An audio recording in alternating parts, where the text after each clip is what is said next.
Hey everybody, I'm Christy Dorr, the broker for Cornerstone Home and Ranch in Mineral Wells, Texas. We're a real estate agency, and this is my agent Jenna Ben Sims.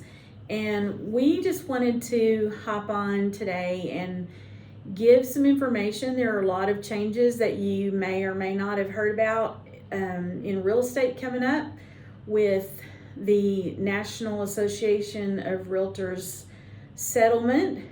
I won't get into any of that, but it was a lawsuit that has been a game changer for real estate agents, not only in Texas, but across the entire United States. So this isn't Texas or really the real estate industry picking on anybody or making us have to change things for their personal gain necessarily, but we were pretty scared about all of it at first, but after looking at it more and more, I'm starting to feel pretty comfortable with what the changes are going to entail and want to be able to comply. And I would also like to help buyers and the public understand what we're looking at, what these changes are going to mean for consumers.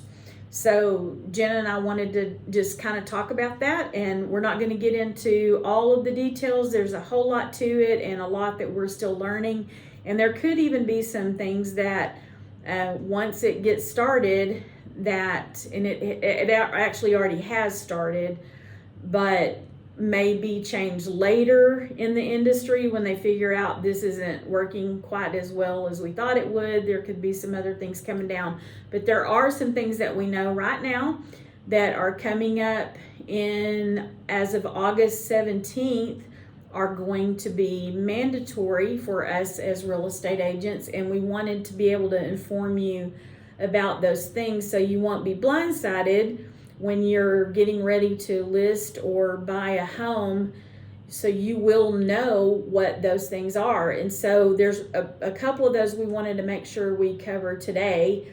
And the first one is that it's not as relevant to a buyer or a seller right now. It's more for the agents that this is going to force us to be better communicators in our industry. But it's that the compensation for a buyer's agent is no longer going to be in the multiple listing system, the MLS system, which we have been able to get up on there up until the changes that are actually here in North Texas are going to be on in 4 days from now on July the 29th. We'll no longer be able to see the amount of compensation that a seller's agent or a seller is willing to pay to a buyer's agent at the end of a transaction. So we're having to get creative about what that's going to look like. It can still be on social media, in emails, texts, things like that.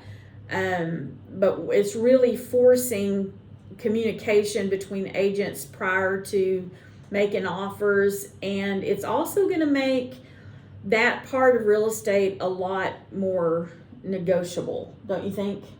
I think so. I mean, I think while it is probably going to be a lot the same for a while because sellers and buyers have kind of gotten used to the way things are done, and so sellers have a certain amount of money that they're kind of building into the sale price to be able to pay that buyer's agent. That now they're more aware of how negotiable it is, and so it's going to be important that an agent has that conversation. And like I said, it's negotiable up front with your listing agreement, but then at the bottom line, whenever a buyer makes an offer, that's something that buyers and sellers alike are keeping in mind, right? Right. Commission. So. That's right. So compensation, I'm sorry. Right. That's another thing that we're having to get used to. We're not supposed to use the term commission anymore. We want to refer to it as compensation, and that's really just wordage, but it is something that we're wanting to comply with as well. So we will no longer be seeing that, and one of the things that Cornerstone Home and Ranch is doing as far as our listings is that you'll be able to go to the website, or an agent will be able to go to the website and click on a link and go to a list of all of our current listings, and it will show just the address and the amount of compensation that usually the seller has agreed to pay a buyer's agent. Sometimes it may be the brokerage, the listing brokerage and agent who have agreed to pay that out of their compensation. But for the most part, it's typically going to be the seller. And so let's talk about that for a minute, because historically, since I've been in real estate, and I think you same, because we became agents pretty much about the same time, the sellers typically pay compensation to the listing agent, their person that's working for them, but they also pay the buyer's agent, or they pay their listing agent, who splits that amount with a buyer's agent if there's a buyer's agent on the other end. So that's going to change. We could see some changes in that, because it's becoming more of a negotiating factor that's on the table from the very get-go. I think there's going to be a lot more creativity. There's going to be some sellers that are wanting to price their home a little bit lower and maybe don't want to pay the buyer's agent. What are your thoughts on that, Jenna?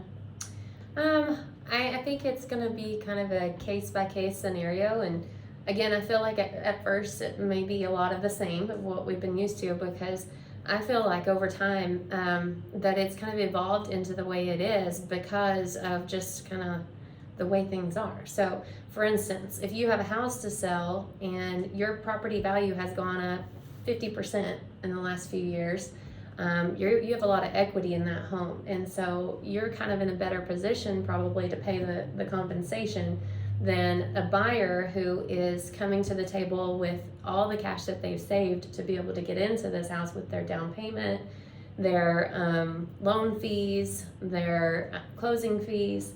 And then if you have to tack on compensation to that from a buyer's perspective, they may not have that cash. Wow. And so they need the representation, obviously, to be able to be educated throughout the process and for it to all go smoothly. So I think kind of because it's become that way naturally over time, I kind of feel like that might continue to be that way in some cases. But then at the end of the day, it's all negotiable. So it kind of just depends on what's best for the buyer and the seller and the agents and all in that situation. Yeah, I'm a person that kind of likes the competition and the art of negotiating and getting a little bit better for my client. And so I'm actually liking the idea of this part of it.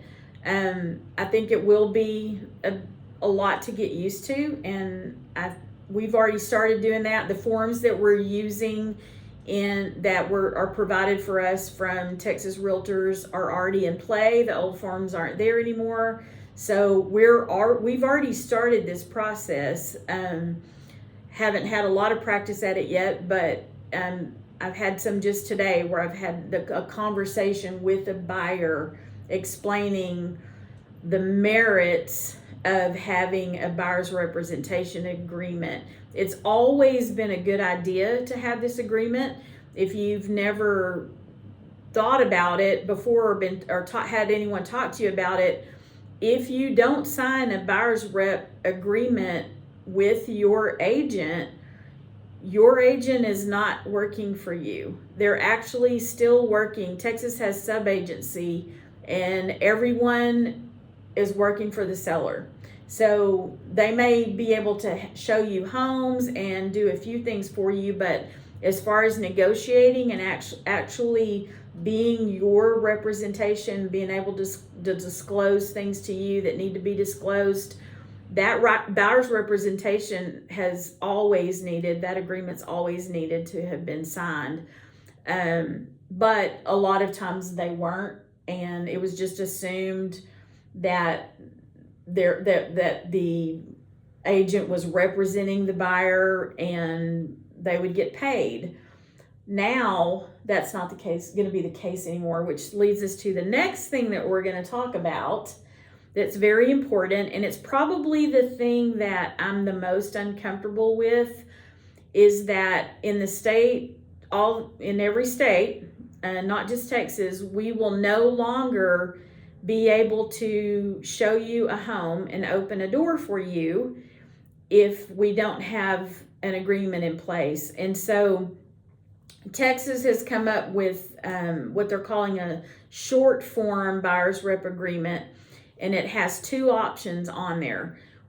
The first option is from the get-go, you can sign a buyer's rep agreement showing what you would be willing to pay your buyer agent in the event the seller is not offering any compensation for their listing, for their sale at the end. So that's one option. And then the other option that you can check on this short form is that a buyer's agent is going to have you sign an agreement to rep them for just showing them properties. And it can be just for a day, it can be for a month, for 6 months, however long you want it to be. It can be for just that house, it can be for a city or county, multiple counties, all of North Texas, whatever you want to put on there, all of Texas.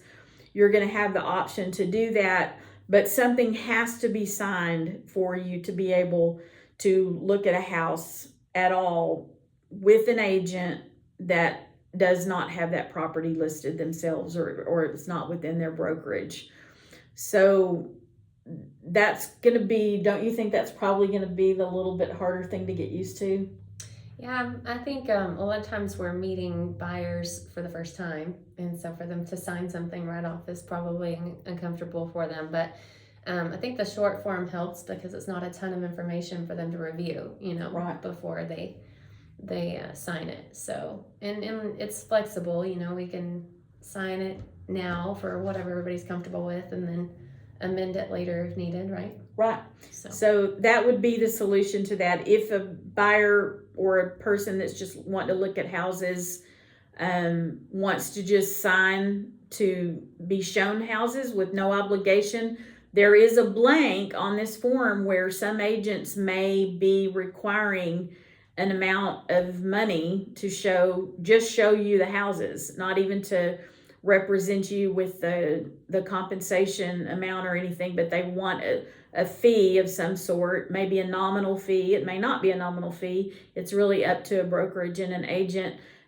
Why do you think someone would do that, Jenna? What situation would you, as an agent, feel like you wish you could put an amount in that? There's probably a few.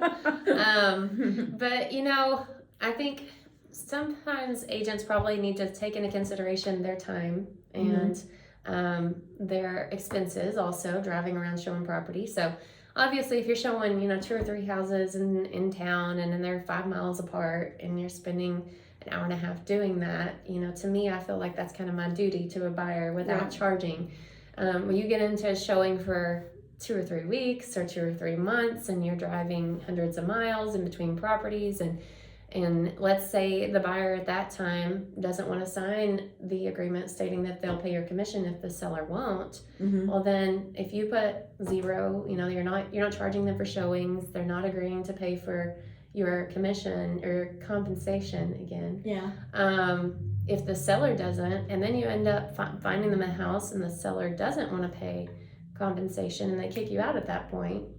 So I can see why some agents might choose to go that route. I haven't made any decisions on that yet. I feel like and today's my first day to sign one of those. Yeah, and of course I'm not charging the person to show them the houses for now, but at some point we're going to need to make that transition and make an amendment to where that buyer, if they like me and want to continue to work with me, where I ask them to sign a buyer's rep agreement showing what they would be willing to compensate me in the event. We're always, and it states this on that agreement, that the buyer's agent will first seek from the seller the compensation to be paid. That's going to be our first. We're not just going to assume that a seller is not going to pay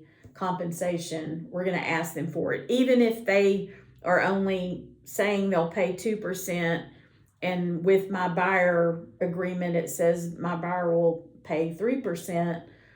I'm going to make an offer asking for that 3%. Right. And if the seller's still not willing to do it, they may not want to sell their house as bad as they thought they did. Mm-hmm. Or it can be, I believe it can be amended. There's not anything in real estate really that can't be amended and changed. It's not written in stone.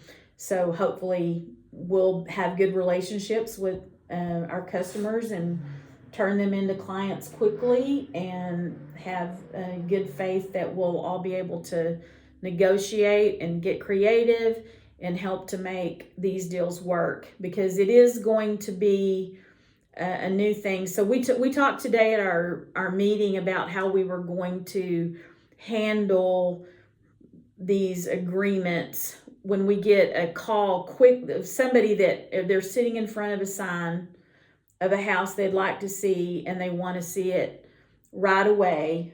And now we have this new thing that they're going to have to sign some kind of agreement. So I think our solution is to print out multiple IBS, that's information about brokerage services, which we've been required for years to present to a potential client upon our first substantial meeting with them or contact with them. We'll have lots of printouts of those and lots of printouts of these short forms, so we could actually still get the information on the house and set up a showing, meet them there, and hand the customer or client this agreement at that time, and have whatever conversation we feel comfortable having with them at that time. So the more information you have about a listing, the more information your agent can have about a listing before you go show it, the better it's going to be for everybody, which is going to mean you have to do the work. The agent has to do the work. The agent has to be willing to have conversations with the other agents on a deal. And it's going to be a new change. And I think it's going to be good, but it is going to take some getting used to. Yeah. So one more thing, you're really a very busy agent. You spend a lot of time just dedicated to your clients and making sure you get the deals done. I know, and I know your family knows how hard you work for your clients, and I'm always impressed with that. That's why I wanted to work with you. I'm always impressed with how hard you work. If I had to pick any agent I know that deserves to be paid on their deal with a buyer's agent, it would certainly be you. Can you talk a little bit about the value of buyer's agency? Because I don't know that the sellers or even the buyers always realize that at the top of the game. Right. You know, when if they're new to listing or they're new to buying, they may not understand the value of representation. So could you speak a little bit to that? Sure. And thank you so much for those kind of words. Sure. I feel the same way about you. You know that. That's why we're together. But so, having an agent who is experienced to be able to provide you with advice and opinions throughout a real estate transaction is it's invaluable. I think, to me, there's so many things that can be missed without a real estate agent. That's the truth. That has been there and done that time and time again. And so I always think of it kind of like, if I need my GMC worked on and it's something that's, not just an oil change or something, then I'm going to take it to the GMC dealership and to the professionals, the ones that deal with it all day, every day, because, they might go in there and something that's extremely complicated for me to do myself, and I could probably Google it, I could YouTube it, and figure it out on my own, but it's going to be much harder. You take it to a professional, and they know exactly how to do it. They know what to look for. They know how to do it right. They've done it a million times and made sure it was done right. So that's kind of how I look at it with real estate agents, that we're the professionals in that area. And when we seek out professionals in other areas of our life, like doctors, and if you need someone to build a house, you're calling a framer, an electrician, and a plumber. And I think that's really important, that you have a professional working on your behalf and someone that's knowledgeable in those areas. So Chrissy and I have both seen many times where buyers might want to come unrepresented, and there's just things that they miss or they don't understand correctly. And there's a lot of deadlines involved in contracts and things that you have to meet to be protected. And that's our job, is to keep those things moving along, and to keep the buyer's interest, at the top of everyone's list, at the top of our list. We're working on behalf of them. And so to be able to give them comps, to make sure they're making an offer that makes sense to them, to help coordinate other quotes and things. Maybe they need a fence built or something later, and they want to make sure they have enough cash left over later. And we have a lot of those connections, I think, that help us to help buyers in that way. So yeah, and it helps to have an experienced agent. I know that I love new agents. We have a lot of new agents in our office, and Jenna and I are both dedicated to working with our new agents. I would have to say, for me, I know I've learned a lot of things the hard way, and through experience with different transactions, as things come up and you're like, how did I miss that? And so all of those things are just really treasures to me, that I had to go through that and learn it, because that's just taking me to a better level of service for my next client. Is that I've had that happen before, or I know to look for that. So like, we sit around in our meetings together, and a lot of times we're discussing things that came up that we had to find solutions to, whether it had to do with zoning or the counties or water wells or FHA, VA loans, appraisers, just that so many things, lenders, that real estate is a part of. This industry has to work with the rules and the laws of all of these other different industries. So we're lender adjacent, we're title company adjacent, we're insurance adjacent, contractors, all of these things that your agent has to stay on top of. And that's on both sides, whether it's for somebody that's wanting to list their home or buy their home. I can't stress enough the importance of representation. It's not just about taking great photos, marketing, and putting it in MLS. While those things are extremely important, and we strive to do those things well also, there's about a million other things that we have to stay on top of to make sure that we're representing you well, and that we're keeping you from risk, we're keeping you from losing money, from lawsuit risk, so many things. And so that's not going to change. In fact, now it's going to be more important than ever for everyone involved with the changes that are coming. And I'm excited about them. I think that they're going to be great changes for our industry. And once everyone kind of gets used to the idea that they have to sign these agreements up front, and that they're going to want to look for agents that are knowledgeable about the new changes, and we're working really hard at being knowledgeable in it. So we want to be the experts locally here in Palapina and the surrounding counties that are ready for these changes. We are meeting them head on. We've been looking at this for months, and we're ready, and we want you to be ready as well. So if you have any questions at all, feel free to call Jenna or I, or any one of our agents. They're ready as well. We've been discussing this with them for months now, trying to get everybody prepared and putting our brokerage in the prime spot for this area to say we have stayed on top of what's going on, and we're going to be the agents that know how to do this and know how to do it well. So anything you want to add? I don't think so.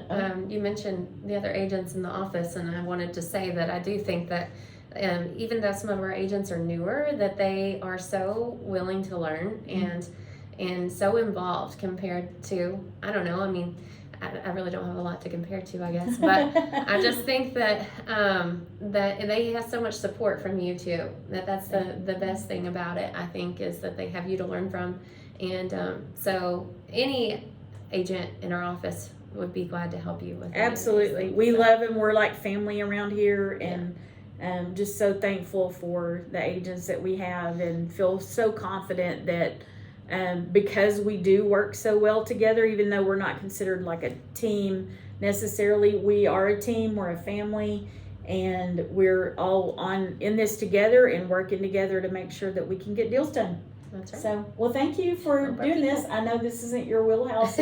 She doesn't like to be in the she looks so good on camera. I don't know why you wouldn't like to be on the camera. Thank you. But thank you. So, bye everyone. Bye.